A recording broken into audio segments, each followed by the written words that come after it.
ඔන්න මෙහෙ ෆුට්බෝල් පිස්සුව පේනවනේ. පොලිස් ආරක්ෂාව යටතේ තමයි ෆුට්බෝල් බලන්න එන ප්‍රේක්ෂකයන්ව ගෙනියන්නේ. මොකද මුන් මරා ගන්නවා. හරිද? මේ මුන් මරා ගන්නවා. ඒ කියන්නේ දැන්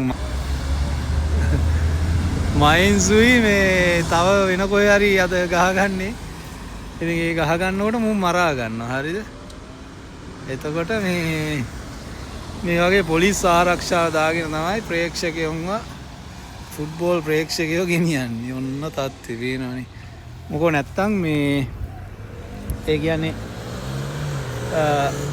හිතන්නකෝ මයින්ස් වලනේ දැන් අපි ඉන්නේ මයින්ස් වල තමයි ස්ටේඩියම් එක තියෙන්නේ. ඒකට එතකොට එනවා බලන්න මයින්ස් ටීම් එකයි ෆ්‍රැන්ක්ෆර්ට් ටීම් එකයි ඒ වගේ ගහ ගන්නකොට මැච් එක යනකොට ෆ්‍රැන්ක්ෆර්ට් වලින් එන කට්ටිය ට්‍රේන් එකේ ඇවිල්ලා වෙනම තැනකින් බස්සලා මේ වගේ අපේ බස් වලින් ස්ටේඩියම් එකට අරන් යනවා. ගිහිල්ලා ස්ටේඩියම් එකේ පිටිපස්සේ දොරක් තියෙනවා. ඒකෙන් තමයි මේ කට්ටිය ඇතුළට දාන්නේ. එක දොරෙන් දාන්නේ නැහැ. දාගත්තොත් මේ සෙට් එක මරා ගන්නවා. හරිද? එහෙම සීන් එකක් තියෙනවා. ඉතින් මම මේ ගෙදර යන ගමන් දැක්කේ සිද්ධිය. මේ එලගිරි එහෙනම් ජය